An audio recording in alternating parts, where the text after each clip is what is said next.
नमस्ते दोस्तों। आज मैं आप सबको जैनेंद्र द्वारा लिखी कहानी पाजेब सुनाऊंगी। बाज़ार में एक नई तरह की पाजेब चली है। पैरों में पड़कर वे बड़ी अच्छी मालूम होती है। उनकी कड़ियाँ आपस में लचक के साथ जुड़ी रहती हैं कि पाजेब का मानो निज का आकार कुछ नहीं है। जिस पाँव में पड़े उसी के अनुकूल ही रहती है। पास पड़ोस में तो सब नन्ही बड़ी के पैरों में आप वही पाजेब देख लीजिए। एक ने पहनी कि फिर दूसरे ने भी पहनी। देखा देखी में इस तरह उनका न पहनना मुश्किल हो गया है। हमारी मुन्नी ने भी कहा कि बाबूजी हम पाजेब पहनेंगे। बोलिए भला, कठिनाई से 4 बरस की उम्र और पाजेब पहनेगी। मैंने कहा, कैसी पाजेब? बोली, वही जैसी रुकमन पहनती है, जैसी शीला पहनती है। मैंने कहा, अच्छा। बोली, मैं तो आज ही मंगा लूँगी। मैंने कहा, अच्छा भाई, आज ही सही। उस वक्त तो खैर मुन्नी किसी काम में बहल गई, लेकिन जब दोपहर आई मुन्नी की बुआ, तब वह मुन्नी सहज मानने वाली न थी।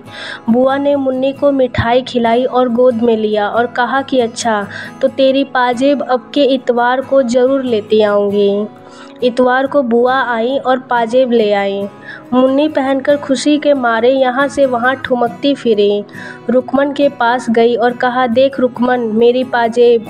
शीला को भी अपनी पाजेब दिखाई। सब ने पाजेब पहनी देखकर उसे प्यार किया और तारीफ़ की।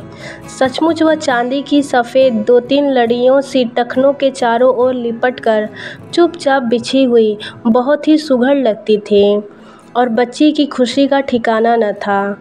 और हमारे महाशय आशुतोष, जो मुन्नी के बड़े भाई थे, पहले तो मुन्नी को सजी बजी देखकर बड़े खुश हुए। वह हाथ पकड़कर अपनी बढ़िया मुन्नी को पाजेब सहित दिखाने के लिए आसपास ले गए। मुन्नी की पाजेब का गौरव उन्हें अपना भी मालूम होता था। वह खूब हंसे और ताली पीटी, लेकिन थोड़ी देर बाद वह ठुमकने लगे कि मुन्नी को पाजेब दी सो हम भी बाईसाइकिल लेंगे। बुआ ने कहा कि अच्छा बेटा, अब के जन्मदिन को तुझे बाइसिकल दिलवाएंगे। आशुतोष बाबू ने कहा कि हम तो अभी लेंगे। बुआ ने कहा, छी, तू कोई लड़की है? जिद तो लड़कियां करती हैं और लड़कियां रोती हैं। कहीं बाबू साहब लोग रोते हैं? आशुतोष ने कहा कि तो हम बाइसिकल ज़रूर लेंगे जन्मदिन वाले रोज़। बुआ ने कहा कि हाँ, यह बात पक्की रही, जन्मदिन पर तुमको बाइसिकल मिलेगी। इस तरह बुआ इतवार का दिन हंसी खुशी पूरा हुआ। शाम होने पर बच्चों की बुआ चली गई। पाजेब का शौक घड़ी भर का था। वह फिर उतार कर रखा दी गई, जिससे कहीं खो न जाए। पाजेब वह बारीक और सुबक काम की थी और खासे दाम लग गए थे। श्रीमती जी ने हमसे कहा, क्यों जी, लगती तो अच्छी है, मैं भी अपने लिए बनवा लूं? मैंने कहा कि क्यों ना बनवाओ, तुम कौन 4 बरस की नहीं हो। खैर यह हुआ, पर मैं रात को अपनी मेज़ पर था कि श्रीमती ने आकर कहा कि तुमने पाजेब तो नहीं देखी। मैंने आश्चर्य से कहा कि क्या मतलब? बोली कि देखो, यहाँ मेज वेज पर तो नहीं है, एक तो है पर दूसरे पैर की मिलती नहीं है, जाने कहाँ गई। मैंने कहा कि जाएगी कहाँ, यहीं कहीं देख लो, मिल जाएगी। उन्होंने मेरे मेज़ के कागज़ उठाने धरने शुरू किए और अलमारी की किताबें टटोल डालने का भी मंसूबा दिखाया। मैंने कहा कि यह क्या कर रही हो, यहाँ वहाँ कहाँ से आएगी। जवाब में वह मुझी से पूछने लगी कि फिर कहाँ है। मैंने कहा, तुम्ही ने तो रखी थी। कहाँ रखी थी? बतलाने लगी कि दोपहर के बाद कोई 2 बजे उतार कर दोनों को अच्छी तरह संभाल कर उस नीचे वाले बॉक्स में रख दी थी। अब देखो तो एक है, दूसरी गायब है। मैंने कहा कि तो चल कर वहाँ उस कमरे में कैसे आ जाएगी? भूल हो गई होगी, एक रखी होगी, एक वहीं कहीं फ़र्श पर छूट गई होगी। देखो, मिल जाएगी, कहाँ कहीं जा नहीं सकती। इस पर श्रीमती कहा सुनी करने लगे कि तुम तो ऐसे ही हो, खुद लापरवाह हो, दोष उल्टे मुझे देते हो। कह तो रही हूँ कि मैंने दोनों संभाल कर रखे थे। मैंने कहा कि संभाल कर रखी थी तो फिर यहाँ वहाँ क्यों देख रही थी? जहाँ रखी थी वहीं से ले लो ना। वहाँ नहीं है तो फिर किसी ने निकाली ही होगी। श्रीमती बोली कि मेरा भी यही ख्याल हो रहा है। हो न हो बंसी नौकर ने निकाली हो। मैंने रखी तब वो वहाँ मौजूद था। मैंने कहा तो उससे पूछा? बोली वह तो साफ इनकार कर रहा है। मैंने कहा तो फिर? श्रीमती ज़ोर से बोली तो फिर मैं क्या बताऊँ? तुम्हें तो किसी बात की फ़िक्र है नहीं। डांट कर कहते क्यों नहीं हो उसे? बंसी को बुलाकर ज़रूर पाजेब उसी ने ली है। मैंने कहा कि अच्छा तो उसे क्या कहना होगा? यह कह दूँ कि ला भाई पाजेब दे दे? श्रीमती झल्लाकर बोली कि हो चुका सब कुछ तुमसे। तुम्ही ने तो उस नौकर की जात को सहजोर बना रखा है। डांट न फटकार, नौकर ऐसे सिर न चढ़ेगा तो क्या होगा? बोली कि कह तो रही हूँ कि किसी ने उसे बक्स से निकाला ही है और 16 में 15 आने यह बंसी है। सुनते हो ना, वही है। मैंने कहा कि मैंने बंसी से पूछा था, उसने नहीं मालूम होता है। इस पर श्रीमती ने कहा कि तुम नौकरों को नहीं जानते, वह बड़े चंट होते हैं। बंसी चोर ज़रूर है, नहीं तो क्या फरिश्ते लेने आते हैं? मैंने कहा कि तुमने आशुतोष से भी पूछा? बोली पूछा था, वह तो खुद ट्रंक और बक्स के नीचे घुस घुस कर खोजने लगा। मेरी मदद करता रहा है। वह नहीं ले सकता। मैंने कहा उसे पतंग का बड़ा शौक़ है। बोली कि तुम तो उससे बातते बरसते हो नहीं, उम्र होती जा रही है, वह यूँ ही रह जाएगा। तुम ही हो उसे पतंग की सह देने वाले। मैंने कहा कि जो कहीं पाजेब भी पड़ गई मिल गई हो तो? बोली नहीं नहीं, मिलती वह बता देता। खैर बातों बातों में मालूम हुआ कि उसे शाम आशुतोष पतंग और डोर का पिन्ना नया लाया है। श्रीमती ने कहा कि यह तुम ही हो जिसने पतंग को उसे इजाज़त दी। बस सारे दिन पतंग पतंग, यह नहीं कि कभी उसे बिठाकर सबक भी कोई बात पूछें। मैं सोचती हूँ कि एक दिन तोड़ ताड़ दूँ उसकी सब डोर और पतंग। मैंने कहा कि खैर छोड़ो, कल सवेरे पूछताछ करेंगे। सवेरे बुलाकर मैंने गंभीरता से उससे पूछा कि क्यों बेटा, एक पाजेब नहीं मिल रही है, तुमने तो नहीं देखी? वह गुम हो गया। जैसे नाराज़ हो उसने सिर हिलाया कि उसने नहीं ली, पर मुंह नहीं खोला। मैंने कहा कि देखो बेटा, ली हो तो कोई बात नहीं, सच बता देना चाहिए। उसका मुंह और फूल गया और वह गुमसुम बैठा रहा। मेरे मन में उस समय तरह तरह के सिद्धांत आए। मैंने स्थिर किया कि अपराध के प्रति करुणा होनी चाहिए। रोष का अधिकार नहीं है। प्रेम से ही अपराध वृत्ति को जीता जा सकता है। आतंक से उसे दबाना ठीक नहीं है। बालक का स्वभाव कोमल होता है और सदा ही उससे स्नेह से व्यवहार करना चाहिए इत्यादि। मैंने कहा कि बेटा आशुतोष, तुम घबराओ नहीं। सच कहने में घबराना नहीं चाहिए। ली हो तो खुलकर कह दो बेटा। हम कोई सच कहने की सज़ा थोड़े ही दे सकते हैं, बल्कि बोलने पर तो इनाम मिला करता है। आशुतोष तब बैठा सुनता रहा। उसका मुंह सूजा था। वह सामने मेरी आंखों में नहीं देख रहा था। रह रहकर उसके माथे पर बल पड़ते थे। क्यों बेटे, तुमने ली तो नहीं? उसने सिर हिलाकर क्रोध से अस्थिर और तेज़ आवाज़ में कहा कि मैंने नहीं ली, नहीं ली, नहीं ली। यह कहकर वह रोने को हो आया, पर रोया नहीं। आँखों में आंसू रोक लिए। उस वक्त मुझे प्रतीत हुआ उग्रता दोष का लक्षण है। मैंने कहा देखो बेटा, डरो नहीं। अच्छा जाओ ढूंढो, शायद कहीं पड़ी हुई वह पाजेब मिल जाएगी तो हम तुम्हें इनाम देंगे। वह चला गया और दूसरे कमरे में जाकर पहले तो कोने में खड़ा हो गया। कुछ देर चुपचाप खड़ा रहकर वह फिर यहाँ वहाँ पाजेब की तलाश में लग गया। श्रीमती आकर बोली, आशु तो तुमसे पूछ लिया, क्या ख्याल है? मैंने कहा कि संदेह तो मुझे होता है, नौकर का तो काम यह है नहीं। श्रीमती ने कहा नहीं जी, आशु भला क्यों लेगा? मैं कुछ बोला नहीं। मेरा मन जाने कैसे गंभीर प्रेम के भाव से आशुतोष के प्रति उमड़ रहा था। मुझे ऐसा मालूम होता था कि ठीक इस समय आशुतोष को हमें अपनी सहानुभूति से वंचित नहीं करना चाहिए, बल्कि कुछ अतिरिक्त स्नेह इस समय बालक को मिलना चाहिए। मुझे यह एक भारी दुर्घटना मालूम होती थी। मालूम होता था कि अगर आशुतोष ने चोरी की है तो उसका इतना दोष नहीं है, बल्कि यह हमारे ऊपर बड़ा भारी इल्ज़ाम है। बच्चे में चोरी की आदत भयावह हो सकती है, लेकिन बच्चे के लिए वैसी लाचारी उपस्थित हो आई, यह और भी कहीं भयावह है। यह हमारी आलोचना है। हम उस चोरी से बरी नहीं हो सकते। मैंने बुलाकर कहा, अच्छा सुनो, देखो मेरी तरफ देखो, यह बताओ कि पाजेब तुमने छुन्नू को दी है ना? वह कुछ देर कुछ नहीं बोला। उसके चेहरे पर रंग आया और गया। मैं एक एक छाया ताड़ना चाहता था। मैंने आश्वासन देते हुए कहा कि डरने की कोई बात नहीं। हाँ हाँ बोलो, डरो नहीं। ठीक बताओ बेटे, कैसा हमारा सच्चा बेटा है?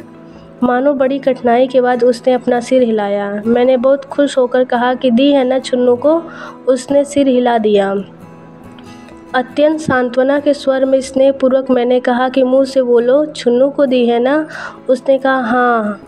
मैंने अत्यंत हर्ष के साथ दोनों बाहों में लेकर उसे उठा लिया। कहा कि ऐसे ही बोल दिया करते हैं अच्छे लड़के। आशु हमारा राजा बेटा है। गर्व के भाव से उसे गोद में लिए लिए मैं उसकी माँ की तरफ गया। उल्लासपूर्वक बोला कि देखो, हमारे बेटे ने सच कबूल किया है, पाजेब उसने छुन्नू को दी है। सुनकर माँ उसकी बहुत खुश हुई। उन्होंने उसे चूमा, बहुत शाबाशी दी और बल्लियाँ लेने लगी। आशुतोष भी मुस्कुरा आया, अगरचे एक उदासी भी उसके चेहरे से दूर नहीं हुई थी। उसके बाद अलग ले जाकर मैंने बड़े प्रेम से पूछा कि पाजेब छुन्नू के पास है ना? जाओ मांग लाओ, हो सकता है वो तुम्हें दे दे। आशुतोष मेरी ओर देखता हुआ बैठा रहा। मैंने कहा कि जाओ बेटे, ले आओ। उसने जवाब में मुंह नहीं खोला। मैंने आग्रह किया तो वह बोला कि छुन्नू के पास नहीं हुई तो वह कहाँ से देगा? मैंने कहा कि तो जिसको उसने दी होगी उसका नाम बता देगा। सुनकर वह चुप हो गया। मेरे बार बार कहने पर वह यही कहता रहा कि पाजेब छुन्नू के पास न हुई तो वह देगा कहाँ से? अंत में हार कर मैंने कहा कि वह कहीं तो होगी। अच्छा, तुमने कहाँ से उठाई थी? पड़ी मिली थी। और फिर नीचे जाकर वह तुमने छुन्नू को दिखाई? हाँ। फिर उसी ने कहा कि इसे बेचेंगे? हाँ। कहाँ बेचने को कहा? कहा मिठाई लाएंगे? नहीं, पतंग लाएंगे? हाँ। सो पाजेब छुन्नू के पास रह गई? हाँ। तो उसी के पास होनी चाहिए ना, या पतंग वाले के पास होगी? जाओ बेटा, उससे ले आओ। कहना हमारे बाबूजी तुम्हें इनाम देंगे।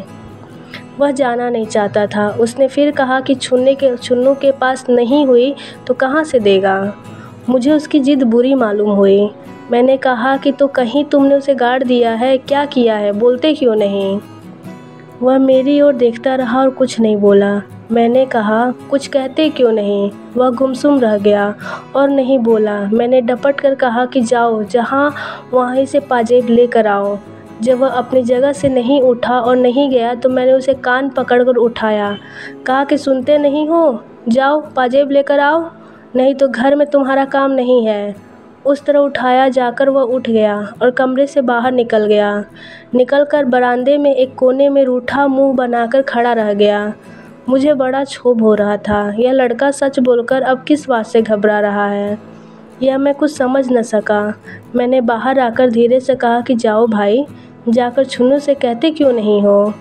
पहले तो उसने कोई जवाब नहीं दिया, और जवाब दिया तो बार बार कहने लगा कि छुन्नू के पास न हुई तो वह कहाँ से देगा। मैंने कहा कि जितने में उसने बेची होगी वह दाम दे देगा। समझ न जाओ, तुम कहो तो। छुन्नू की माँ तो कह रही है कि उसका लड़का ऐसा काम नहीं कर सकता, उसने पाजेब नहीं देखी। जिस पर आशुतोष की माँ ने कहा कि नहीं, तुम्हारा छुन्नू झूठ बोलता है। क्यों रे आशुतोष, तैने दी थी ना? आशुतोष ने धीरे से हाँ कह दी थी। दूसरी ओर से छुन्नू बढ़कर आया और हाथ फटकार कर बोला कि मुझे नहीं दी। क्यों रे, मुझे कब दी थी? आशुतोष ने जिद बांधकर कहा कि दी तो थी, कह दो नहीं दी थी। नतीजा हुआ कि छुन्नू की माँ ने छुन्नू की खूब पीटा और खुद भी रोने लगी। कहती जाती कि हाय रे, अब हम चोर हो गए, कुलच्छनी औलाद जाने कब मिटेगी। बात दूर तक फैली। पड़ोसी की स्त्रियों में पवन पड़ने लगी और श्रीमती ने घर लौटकर कहा कि छुन्नू और उसकी माँ दोनों एक से हैं। मैंने कहा कि तुमने तेजी क्यों कर डाली, ऐसी कोई बात भला सुलझती है? बोली कि हाँ, मैं तेज बोलती हूँ। अब जाओ ना, तुम ही उनके पास से पाजेब निकाल कर लाते क्यों नहीं? तब जानूँ जब पाजेब निकलवा दो। मैंने कहा कि पाजेब से बढ़कर शांति है, और अशांति से तो पाजेब मिल नहीं जाएगी। श्रीमती बुदबुदाती हुई नाराज़ होकर मेरे सामने से चली गईं। थोड़ी देर बाद छुन्नू की माँ हमारे घर आई। श्रीमती उन्हें लाई थी। अब उनके बीच गर्मी नहीं थी। उन्होंने मेरे सामने आकर कहा कि छुन्नू तो पाजेब के लिए इनकार करता है। वह पाजेब कितने की थी? मैं उसके दाम भर सकती हूँ। मैंने कहा, यह आप क्या कहती हैं? बच्चे बच्चे हैं।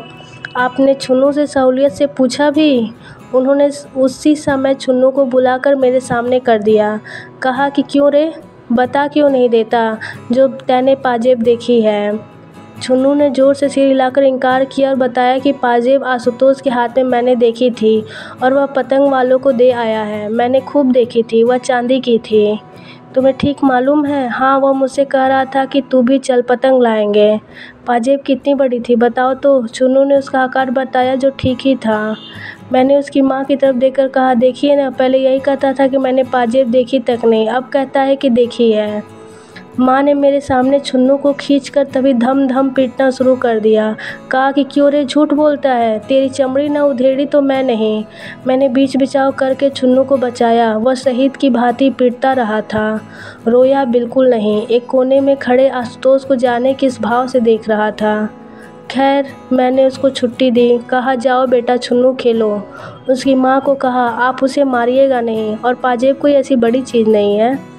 छुन्नू चला गया। तब उसकी माँ ने पूछा कि आप उसे कसूरवार समझते हैं? मैंने कहा कि मालूम तो होता है कि उसे कुछ पता है और वह मामले में शामिल है। इस पर छुन्नू की माँ ने पास बैठी हुई मेरी पत्नी से कहा, चलो बहन जी, मैं तुम्हें अपना सारा घर दिखाई देती हूँ, एक एक चीज़ देख लो, होगी पाजेब तो जाएगी कहाँ। मैंने कहा, छोड़िए भी, बेबात को बात बढ़ाने से क्या फ़ायदा। सो जो त्यों मैंने उन्हें दिलासा दिया, नहीं तो वह छुन्नू को पीट पाट हाल बेहाल कर डालने का प्रण उठाए ले रही थीं। कुलच्छनी आज उसी धरती में नहीं गाड़ दिया तो मेरा नाम नहीं। खैर, जिस तिस भांति बखेड़ा टला। मैं इस झंझट में दफ्तर भी समय पर नहीं जा सका। जाते वक्त श्रीमती को कहा गया कि देखो, आशुतोष को धमकाना मत, प्यार से सारी बातें पूछना। धमकाने से बच्चे बिगड़ जाते हैं और हाथ कुछ नहीं आता, समझी ना। शाम को दफ्तर से लौटा तो श्रीमती से सूचना दी कि आशुतोष ने सब बतला दिया है। 11 आने पैसे में वह पाजेब पतंग वाले को दे दी है। पैसे उसने थोड़े थोड़े करके देने को कहे हैं। 5 आने जो दिए वह छुन्नू के पास हैं। इस तरह रत्ती रत्ती बात उसने कह दी। कहने लगी कि मैंने बड़े प्यार से पूछ पूछ कर ये सब उसके पेट से निकाला है। 2-3 घंटे में मगज मारती रही। हाय राम, बच्चे का भी क्या जी होता है। मैं सुनकर खुश हुआ। मैंने कहा कि चलो अच्छा है, अब 5 आने भेजकर पाजेब मंगवा लेंगे। लेकिन यह पतंग वाला भी कितना बदमाश है, बच्चों के हाथ से ऐसी चीज़ें लेता है। उसे पुलिस में दे देना चाहिए, उचक्का कहीं का। फिर मैंने पूछा कि आशुतोष कहाँ है। उन्होंने बताया कि बाहर ही कहीं खेल खाल रहा होगा। मैंने कहा कि बंसी, जाकर उसे बुला लाओ तो। बंसी गया, उसने आकर कहा कि वे अभी आते हैं। क्या कर रहा है? छुन्नू के साथ गिल्ली डंडा खेल रहा है। थोड़ी देर में आशुतोष आया, तब मैंने उसे गोद में लेकर प्यार किया। आते आते उसका चेहरा उदास हो गया और गोद में लेने पर भी वह कोई विशेष प्रसन्न नहीं मालूम हुआ। उसकी माँ ने खुश होकर कहा कि आशुतोष ने सब बातें अपने आप पूरी बता दी हैं। हमारा आशुतोष बड़ा सच्चा लड़का है। आशुतोष मेरी गोद में बैठ टिका रहा, लेकिन अपनी बड़ाई सुनकर भी उसके कुछ हर्ष नहीं हुआ। ऐसा प्रतीत होता था। मैंने कहा कि आओ चलो, अब क्या बात है? क्यों हजरत, तुमको 5 ही आने तो मिले हैं ना, हमसे 5 आने मांग लेते तो क्या हम ना देते? सुनो, अब से ऐसा मत करना बेटे। कमरे में जाकर मैंने उससे फिर पूछा कि क्यों बेटे, पतंग वाले ने 5 आने तुम्हें दिए ना? हाँ। और वह छुन्नू के पास है ना? हाँ। अभी तो उसके पास होंगे ना? नहीं। खर्च कर दिए? नहीं खर्च किए। हाँ। खर्च किए कि नहीं खर्च किए? उस ओर से प्रश्न करने वह मेरी ओर देखता रहा, उत्तर नहीं दिया। बताओ, खर्च कर दिए कि अभी हैं? जवाब में उसने एक बार हाँ कहा तो दूसरी बार नहीं कहा। मैंने कहा, तो यह क्यों नहीं कहते कि तुम्हें नहीं मालूम है? हाँ बेटा, मालूम है ना? हाँ। पतंग वाले से पैसे छुन्नू ने लिए हैं ना? हाँ। तुमने क्यों नहीं लिए? वह चुप। इकन्या कितनी थी? बोलो। 2। बाकी पैसे थे? हाँ।